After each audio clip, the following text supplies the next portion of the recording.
Moscow, 1953. The American embassy sits on a frozen square, bristling with radio antennas and the invisible machinery of Cold War intelligence. Inside these brick walls, diplomats send classified cables, decrypt Soviet intentions, and watch for threats from every angle. But they miss the one aimed directly at them. For 23 years, from rooftops across the city, the Soviet Union directs a single beam of pulsed microwave radiation at this building. No alarm sound, no instruments detected at first, only a strange hum, barely audible, almost subliminal, penetrates the embassy's concrete and steel. The diplomats feel it more than hear it. A pressure, an unease, a question no one asks aloud. What is that sound? What invisible force fills these walls night after night, year after year? In Moscow, the beam continues uninterrupted. In Washington, those who know remain silent and watchful. The government would maintain perfect secrecy about what was happening. Diplomats would sicken, without understanding why. The institution designed to protect them would choose concealment over disclosure. This is the story of that operation and the institutional silence that made it possible. The U.S. Embassy in Moscow is not a typical diplomatic post. It is a fortress of intelligence. The CIA maintains offices within diplomatic cover. Communications officers encrypt cables. Radio operators scan Soviet frequencies. Every room is swept for listening devices. The entire compound is a pressure cooker of secrecy, counter-surveillance, and fear. Outside the gates, Soviet security police watch every movement. Inside, Americans maintain a fiction of normalcy. Cocktail parties, language lessons, routine consular work. The building itself feels alive with paranoia. No detail is small. No sound is innocent. But the staff, despite their... In the 1950s, embassy staff begin noticing anomalies. Sensitive equipment malfunctions in specific patterns. Radio operators report interference that seems to emanate from outside the building. A few astute engineers suspect deliberate jamming. One cables Washington asking if the Soviets are running some kind of signal test. The response from State Department headquarters arrives quickly. Do not file reports. Do not investigate further. Do not ask questions. Keep it quiet. This becomes the first of many official silences. The warning is buried. The engineers shrug and return to their desks. In Moscow, the beam continues uninterrupted. By 1965, radiation physicists at the State Department can no longer deny the obvious. They launch a classified program codenamed Operation TUMS, Total Ultra-Secret Microwave Survey. Specialized technicians arrive in Moscow with sensitive equipment hidden in ordinary-looking cases. They measure the beam with precision. The results are indisputable. The radiation levels exceed established U.S. safety standards. In fact, they exceed them by a significant margin. The data is compiled, analyzed, and filed under the highest classification. But the diplomats working in the embassy are told nothing. Not, what are the Soviets actually doing? That question divides experts. Some theorize the beam is designed to activate hidden listening devices planted inside the embassy, a microwave-triggered transmission system. Others suggest it's a weapons test, an experiment in microwave effects on biological tissue. Still others propose a darker possibility, behavioral modification. The Soviets, they suggest, may be testing effects on cognitive function, emotional states, or neural response. The theories multiply, the silence deepens. What unites them all? Something intentional is being done to everyone in that building, and no one is warning them. In 1971, Walter Stoessel Jr. is appointed U.S. ambassador to the Soviet Union. He is 58 years old, a career diplomat with deep experience in communist nations. He arrives in Moscow in spring, takes up residence in the embassy's official dwelling, and begins his duties. He attends briefings about embassy security protocols. He reviews the latest intelligence summaries. He receives no warning about the microwave beam. Why? the State Department has classified the entire matter. To brief Stoessel would require sharing the secret with someone new. Better to say nothing. Better to let him work under the assumption of safety. Better to see what happens. By 1973, Stoessel begins reporting physical problems to embassy medical staff. Mild headaches first, then nosebleeds. He attributes them to Moscow's dry climate, the stress of Cold War diplomacy. He mentions them to colleagues in passing. No alarm is raised. But the symptoms intensify. By mid-1973, Stoessel develops a rare blood disorder. His platelets begin attacking his red blood cells. His condition deteriorates rapidly. He checks into a Soviet hospital, a dangerous choice for a Western diplomat, but his condition leaves no option. The Soviet doctors note the unusual presentation. Young. In early 1974, Walter Stoessel's condition worsens further. His eyes begin to bleed. Blood vessels rupture within the eye socket, filling the orbit with blood. His vision blurs. Pain follows. He is rushed back to American medical care. This time, Washington calls for his evacuation. Stoessel, still ambassador, is flown to the United States for treatment. American doctors are baffled. The rare blood disease is now accompanied by this unusual ocular bleeding. They treat the symptoms and manage his pain, but they do not know the cause. Stoessel does not know the cause. And most significantly, no one tells him about the microwave beam aimed at his embassy. No one tells him this might be connected. In May 1974, Secretary of State Henry Kissinger sends a classified cable to senior diplomats. The subject line is innocuous, but the content reveals everything about how Washington views the Moscow signal situation. The cable reads, "We are trying to keep the thing quiet." The message is clear. Stoessel's illness is already known to Kissinger's office. The radiation beam is confirmed. The government understands the potential connection, but public acknowledgement is avoided. Legal liability is feared. A scandal would damage US-Soviet relations. Better to maintain the secret. Better to protect national security. Better to abandon the man at the center of the problem. After Stoessel's evacuation, a new ambassador is appointed. The Moscow signal beam continues without pause. The second ambassador, like Stoessel, is told nothing of the radiation. Within years, he develops cancer. The ambassador after him also develops cancer. A pattern emerges, unmistakable to anyone with access to the classified files. The government continues appointing diplomats to a radioactive post, continues measuring the radiation in secret, and continues warning no one. The mechanism of institutional silence has become automatic. The betrayal is now systematic. Each new ambassador arrives in Moscow carrying the same invisible risk, denied the same basic knowledge that might preserve their life. Pulsed microwave radiation operates on specific frequencies, typically between 1 and 10 gigahertz. At these frequencies, the energy penetrates biological tissue but does not ionize atoms in the way that nuclear radiation does. Instead, it induces heat in tissue and can affect cellular function through non-ionizing mechanisms. The human body is largely water, and water absorbs microwave energy efficiently. Prolonged exposure to microwave radiation, especially in pulsed patterns, can disrupt cellular processes, affect blood cell production, damage tissues, and over time, increase cancer risk.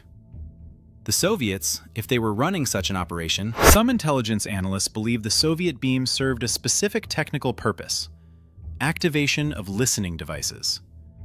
The CIA suspected that Soviet intelligence had planted miniature microphones in the embassy building. These devices, powered by radio frequency energy or chemical cells, were difficult to maintain without betraying their presence. But a cleverly designed device could be activated and powered by an external microwave signal. The beam, this theory suggests, was not an attack, but a communication system, a way to trigger clandestine microphones at will. The health effects, from this perspective, were incidental damage, an unfortunate side. Another analysis suggests the Soviets were conducting weapons development research. The 1970s saw intense competition in microwave weapons technology across both superpowers. The ability to disable electronics, disrupt biological function, or incapacitate personnel at distance held profound military value. The U.S. Embassy, located on Soviet territory, offered a unique research platform, a target population with known locations, routines, and vulnerabilities that could be studied in real conditions. Blood samples could be obtained from hospitals. Health records could be accessed through Soviet medical channels. The effects could be observed over years. From this perspective, the Moscow Signal was a live-fire weapons test using American diplomats as unwilling research subjects. The Soviets could refine their technology while studying its effects on human physiology. The most speculative theory, but one discussed in declassified intelligence reports, suggests the Soviets were testing behavioral or neurological effects. The Kremlin was aware, through their own research, that certain frequencies and pulse patterns might affect cognitive function, emotional states, or neurological processes. A microwave beam directed at American diplomats could theoretically provide data on effects across a population sample. Could the beam induce anxiety, confusion, deterioration of judgment, emotional instability? If such effects were achievable, they would offer intelligence advantages during negotiations, treaty discussions, and diplomatic encounters. This theory remains the least verified, but Stossel's health never fully recovers. He returns to diplomatic service briefly, but remains weakened by his blood disorder and the physical trauma of his experience. His colleagues notice changes in his energy and focus. The man who was once vigorous and commanding appears diminished. He continues to serve his country, but the cost accumulates. His body has paid the price of government silence.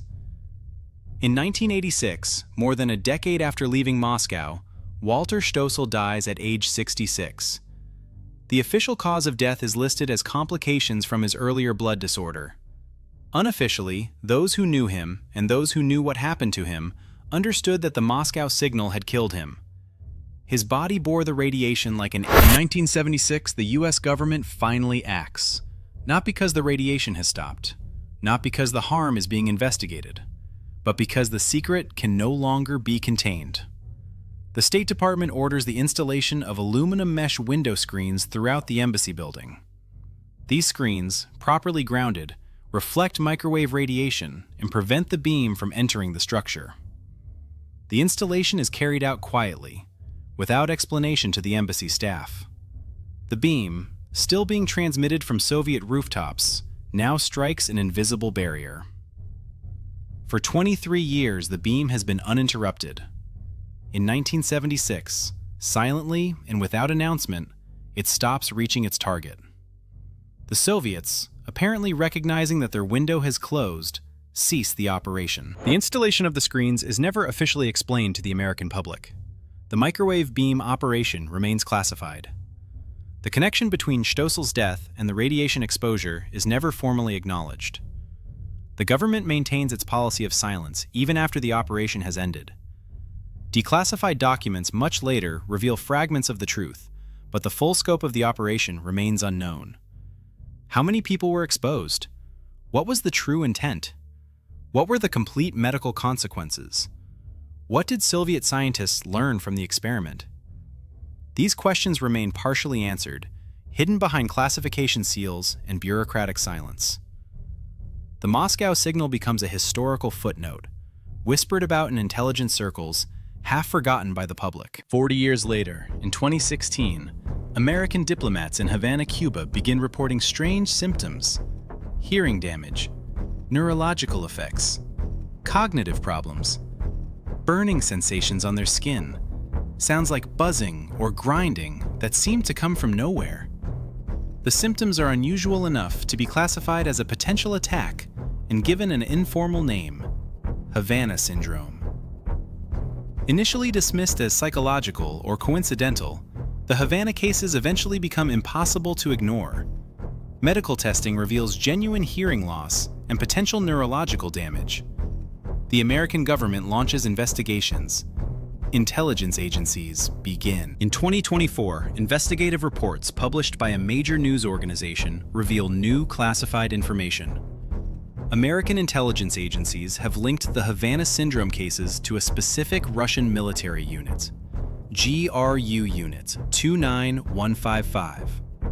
This unit specializes in directed energy weapons research and unconventional attacks. The same unit, evidence suggests, may have been responsible for the Moscow signal operation in the 1950s and 1970s. The connection transforms the Moscow signal from a historical curiosity into something more continuous. Evidence of a decades-long Russian program of microwave weapons deployment against American targets. From Moscow to Havana to potentially other locations, GRU Unit 29155 appears to have been perfecting and deploying this technology consistently across generations. The mystery. Medical research on Havana Syndrome cases has produced peer-reviewed studies documenting neurological damage. The hearing loss is not psychological. The cognitive effects are measurable. The burning sensations correspond to documented tissue effects from microwave radiation. The symptoms in Havana, in other words, match the expected outcomes of directed energy weapon exposure.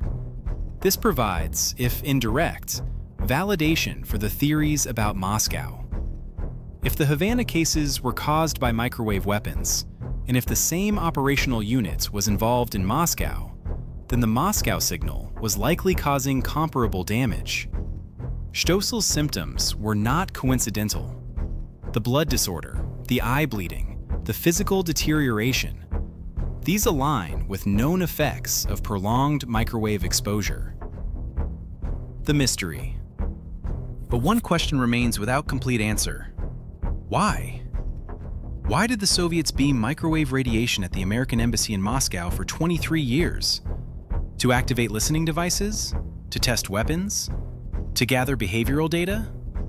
To harm American diplomats as payback for some classified insult? To develop technological capacity for future operations? The theories remain partially speculative. The true intent, if it was singular and not multiple intentions pursued simultaneously, may never be fully known. What is known with certainty, the Soviets operated the beam with full knowledge of its effects. They measured its power. They targeted American civilians. They did this for more than 2 decades. And the American government, possessing Walter Stossel Jr., served his country as a career diplomat. He earned respect for his judgment and dedication. He died believing his illness was a misfortune, an unexplained medical tragedy. He never knew that his government had measured the radiation harming him, never knew that Secretary Kissinger had ordered his situation kept quiet, never knew that his physical deterioration was the result of a deliberate campaign by a foreign power, tolerated and concealed by his own government. He died not as a diplomatic hero, but as the Moscow signal reveals something deeper than the story of a single operation or a single victim.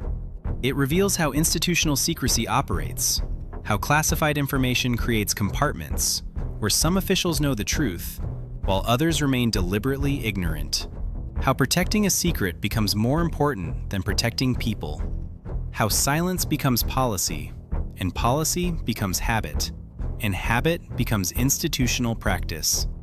Stossel was not the victim of an unusual aberration in government behavior. He was the victim of standard bureaucratic rationalization. The same patterns seen in Moscow appear in Havana. The same unit conducts operations across decades. The same government structures prioritize secrecy. The mechanism is structural, not directed energy weapons represent a threshold technology in the landscape of military capability. They operate in a space between conventional weapons and weapons of mass destruction. They can target individuals or small groups with precision. They can cause harm that is difficult to attribute, medical effects that mimic disease, symptoms that appear natural rather than inflicted. A government subjected to such a weapon might not even recognize it as an attack. The person experiencing its effects might never understand what was done to them. The advantage to a nation possessing such technology is profound. the disadvantage to. One of the most troubling aspects of the Moscow signal is how long it went undetected. The American intelligence apparatus, one of the most sophisticated in the world, did not independently discover the microwave beam. Soviet security detected it first, possibly through technical indicators or through intelligence about the US countermeasures being developed. The Americans responded to evidence that the Soviets themselves provided, indirectly, through the act of operating the technology. This reveals a fundamental vulnerability in intelligence gathering. If the Soviets could operate an invisible weapon, the Moscow signal belongs to a specific historical moment, the Cold War. The technologies deployed were Cold War technologies. The institutional responses were Cold War responses. The culture of secrecy was Cold War secrecy. But the world has changed. The Cold War has ended. The Soviet Union no longer exists. Russia continues to exist. And if intelligence assessments are correct, Russia continues to operate directed energy weapons through the same unit. The Cold War may have ended, but the technology it created persists. The practices it normalized persist. The institutional silence it created persists. What was hidden in Moscow in the 1970s continues to be hidden regarding Havana in the 2010s. The echo. Beyond the health costs, the Moscow signal represents a profound diplomatic cost. The technology created an asymmetry in American-Soviet relations. One side possessed advanced weapon capability, the other side did not. This asymmetry affected negotiating positions, strategic calculations, and the balance of power in bilateral relationships. If the Soviets could harm American diplomats with invisible weapons, they possessed leverage that extended beyond conventional diplomacy. If the American government knew about this capability and chose not to respond overtly, it created a form of coerced compliance, a silent agreement not to escalate, not to retaliate, not to publicly expose the operation. The Moscow signal, in other words, may have influenced Cold War history. For those who worked in the embassy during the beam operation, even those who survived without serious illness, the psychological burden persists. To later learn that your workplace was deliberately irradiated, that your government knew and said nothing, that your health problems, however minor, might be connected to this exposure, that your colleagues died or suffered serious illness that was preventable, had the truth been shared. The psychological weight of this knowledge is immense. It raises questions about trust in government. It damages the sense of security that diplomats depend upon when serving abroad. It creates a permanent shadow of suspicion. What else was concealed? What other operations were kept secret? Decades after the operation ended, the Moscow signal remains partially classified. Some details continue to be withheld from public knowledge on national security grounds. The exact frequencies used, the precise power output, the complete list of affected individuals, the full intelligence assessment of Soviet intent. The debate continues over what should remain secret and what should be disclosed. Some argue that continued classification protects intelligence sources and methods.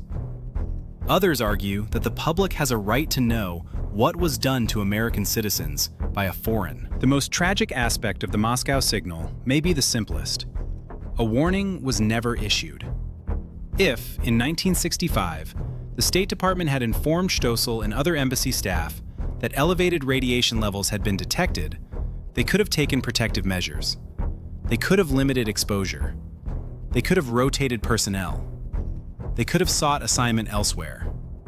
They could have made informed choices about their health and safety. Instead, they were kept in the dark. The information was classified. The knowledge was compartmentalized. The decision was made to prioritize secrecy over transparency, institutional reputation over human safety. This choice defined the Moscow signal more than the beam itself. The beam. What the Moscow signal teaches, if we examine it honestly, is the importance of pattern recognition in institutional behavior. Governments, like individuals, develop habits. They establish ways of responding to problems. When secrecy is chosen once and justified as necessary, secrecy becomes the default response. When a threat is classified, all responses to that threat become classified. When one diplomat is exposed to a danger and the government chooses silence, the next diplomat is exposed to the same danger and the same silence is applied. The pattern is not chosen consciously each time. It becomes automatic. The Moscow signal demonstrates how this automatic secrecy creates cascading harm. The pattern is not unique. The Soviets could operate an invisible microwave weapon against the US Embassy in Moscow. What does this tell us about modern vulnerability? Directed energy weapons exist in multiple forms. Microwave weapons, sonic weapons, pulsed radio frequency devices. The technology is mature and deployable. If Russia has been operating such weapons against American diplomats through units like GRU Unit 29155 since the Cold War era, the potential scope of exposure is vast. American embassies worldwide might be at risk. American military installations might be at risk. Despite decades of revelation and investigation, no one has been formally held accountable for the decision to conceal the Moscow signal from Stoessel and other affected individuals. Secretary Kissinger, who authorized the policy of silence, died in 2023 without facing public prosecution or accountability for that decision. The State Department officials who maintain the classification have largely moved through their careers without consequence. The institutional apparatus that normalized secrecy continues to operate. This lack of accountability is not accidental. It reflects how governments protect themselves. Officials who have departed office, even high-ranking ones, are rarely prosecuted for policy decisions made decades earlier. The bureaucratic structures, someday perhaps, the complete archive of the Moscow signal will be declassified. Future historians will have access to all cables, all measurements, all decision memos, all internal debates. They will know exactly what officials knew when. They will be able to trace the precise moment when the decision was made to keep Stoessel uninformed. They will understand the full reasoning, justified or not, that led to the policy of silence. They will be able to connect the Moscow signal definitively to Stoessel's death. Or they will conclude that the connection remains speculative. They will have evidence we cannot access today. But even with this complete, Walter Stoessel never wrote a memoir about his experience. He never published an account of his illness or his suspicions. He lived with his condition, served his country despite it, and died without fully understanding what happened to him. We know his symptoms, we know his timeline, we know his death, but we do not know in detail what it felt like to experience his body turning against itself. What thoughts occupied his mind as his blood cells malfunctioned? What questions he asked his doctors? What moments of fear or confusion he experienced? What conversations he had with his family about his illness? His perspective on the Moscow signal exists only as the microwave beam has been silent since 1976, but microwave radiation did not disappear from the world. It continues to saturate the modern environment. Cell phone towers emit microwave radiation. Wi-Fi devices emit microwave radiation. Radar systems emit microwave radiation. Modern civilization is awash in microwave energy. Most of this radiation is at lower power levels and within safety limits. But the Moscow signal demonstrated that microwave radiation can be focused and concentrated and directed with precision. The technology that the Soviets used in the 1950s remains available. The knowledge they gained from their operation in Moscow continues to exist. The weaponization of a physics principle that is now integral to the Moscow signal ultimately demonstrates that silence itself can be a weapon. The physical radiation beam was dangerous, but the silence, the deliberate choice to conceal the danger, may have been more destructive. Stoessel's deteriorating health was a tragedy, but his health deteriorating while unaware of the cause, while his government possessed the knowledge that could have helped him protect himself, while he was kept in darkness by the very institution meant to protect him, this magnified the tragedy. The silence was not a side effect of the operation. It was central to how the operation functioned. By keeping the danger hidden, the government ensured that the exposure continued unabated. By maintaining secrecy, the Moscow signal remains an unfinished story. The beam has stopped, the secret has been partially revealed, but the reckoning is incomplete. No apology has been issued to Stossel's family. No compensation has been offered to affected individuals. No structural reforms have been implemented to prevent similar operations and cover-ups. The government has not acknowledged that a profound mistake was made. The classification of related documents continues. The investigation into the full scope of the operation remains limited. The connection between the Moscow signal and modern operations like Havana Syndrome suggests that the core problem has never been solved. Silence and secrecy continue. New operations emerge. The institutional mechanisms that enabled the Moscow signal echoes across time. It echoes in the Havana Syndrome cases. It echoes in the continued operations of GRU Unit 29155. It echoes in the institutional mechanisms that still protect secrecy over truth. It echoes in the uncompensated victims and the unaccountable officials. The beam itself has ceased, but its consequences persist. Stossel's death echoes across decades. The silence echoes in ongoing classifications. The pattern echoes in new operations. History, as often occurs, does not resolve cleanly. It does not provide the satisfaction of complete closure or definitive judgment. The Moscow signal simply continues, in various forms, haunting the space between Cold War history and contemporary reality. The story does. Somewhere in classified archives, beneath government buildings, the complete Moscow signal file sits locked behind sealed doors. Unredacted documents, complete measurements, the actual decision memos explaining why silence was chosen. Full intelligence assessments of Soviet intent. All preserved. Classified. Waiting. Someday, historians will read these documents and add to what we know. Or they will continue to contain gaps, redactions, institutional protection. The signal from Soviet rooftops has long ceased, but the classified signal, the secret transmission of knowledge kept from those who need to know, continues. It whispers in the gaps between revelation and concealment. It whispers in the space between what happened and what was told. The Moscow signal echoes in the silence it created.